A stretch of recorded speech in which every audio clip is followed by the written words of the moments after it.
Hi అండి, అందరికీ నమస్కారము. నేను మీ వాణిశ్రీని. ఈరోజు స్టోరీ వచ్చేసి నిజంగా చాలామంది లైఫ్లో సక్సెస్ అవ్వలేదు, ఏ పని లేదు అని ఖాళీగా కూర్చొని ఉంటారు చూడండి, వాళ్ళకి సంబంధించిందండి ఈ స్టోరీ. ఇందులో మంచి మోరల్ వాల్యూ కూడా ఉందండి. ప్రతి ఒక్కరూ చాలామంది ఏ పని చేయాలో అర్థం కాక చదువు అయిపోయి ఖాళీగా ఉండి, లేకపోతే బిజినెస్లో ఏదైనా దెబ్బతిన్నా మళ్ళీ ఎలా లేసి పుంజుకోవాలి అనే విషయాలు ఉన్నాయండి.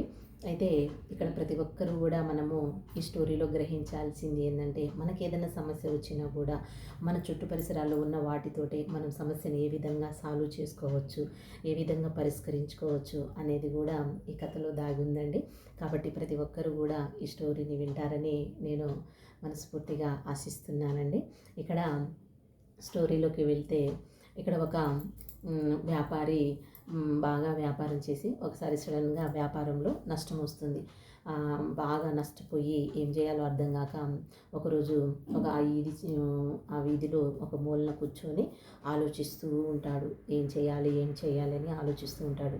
అయితే ఆ వ్యక్తి ఎదురుగా ఒక చెత్త కుప్ప కూడా ఉండడం గమనిస్తాడు. అయితే ఆయన ఆ చెత్త కుప్ప దగ్గరికి ఒక వ్యక్తి వచ్చి తనకి కావలసిన పేపర్లు, తనకు కావాల్సిన ఏరుకొని సంచిలో వేసుకొని వెళుతూ ఉంటాడు. దాని తర్వాత ఇంకొక వ్యక్తి ఆ చెత్త కుప్ప దగ్గరికి వస్తాడు. అతను కూడా తనకు కావాల్సిన ప్లాస్టిక్ బాటిల్స్, సీసాలు అవన్నీ కూడా ఒక బస్తాలో వేసుకొని వెళ్ళిపోతాడు. తర్వాత ఇంకొక వ్యక్తి ఆ చెత్త కుప్ప దగ్గరికి వస్తాడు.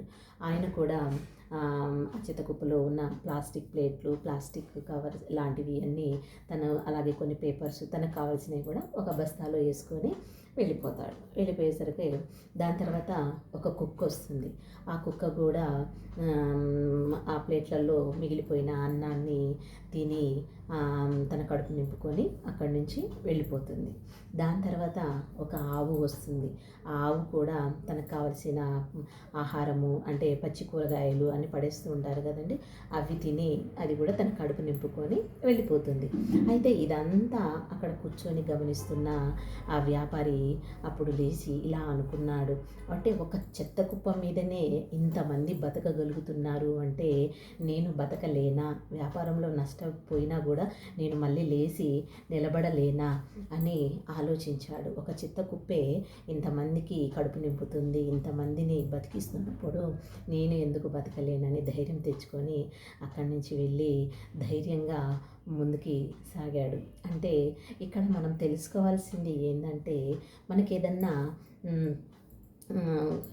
సమస్య వచ్చినప్పుడు కానీ, మనకి కొన్ని కోల్పోయినప్పుడు కానీ, మనం ఏదైనా చేయాలనుకున్నప్పుడు కానీ, మన చుట్టూ ఉన్న పరిసరాలని మనము గమనించుకొని మనము దానికి తగ్గట్టుగా ఆలోచనలు చేసుకుంటే మనము ప్రతిదీ కూడా చేసుకోగలమండి. అంటే ఖాళీగా కూర్చోకుండా మన ఉన్న అవకాశాలని వినియోగించుకొని, అంటే మన చుట్టూ ఉన్న అవకాశాలని మనం వినియోగించుకోకపోతే ఎవరు కూడా ఒంటరిగా ఉండరండి, ఎవరు కూడా ఖాళీగా ఉండరు. కాబట్టి మనకి వచ్చినప్పుడు, మనకి ఖాళీగా ఉన్నప్పుడు కానీ, మనము ఏదైనా చేయాలనుకున్నప్పుడు కానీ, లేకపోతే ఏదైనా చేసి నష్టపోయినప్పుడు కానీ, మన సరౌండింగ్లో ఉన్న పరిసరాలను బట్టి మన ఆలోచనని మనం పెంచుకుంటే మనం ఈజీగా ఆ సమస్య నుంచి గట్టెక్కవచ్చండి.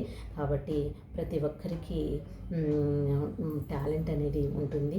అంతేలేగాని ఏదో కోల్పోయానని నిరుత్సాహపడకుండా ధైర్యంతో లేచి ఒక దారి మూసుకపోతే ఇంకొక దారిని వెతుక్కొని, ఈ దారి కాకపోతే ఇంకొక దారిని వెతుక్కొని ముందుకు సాగితే జీవితం నిజంగా చాలా సక్సెస్ఫుల్ అవుతుందండి. ఎవ్వరు కూడా ఖాళీగా ఉండరండి.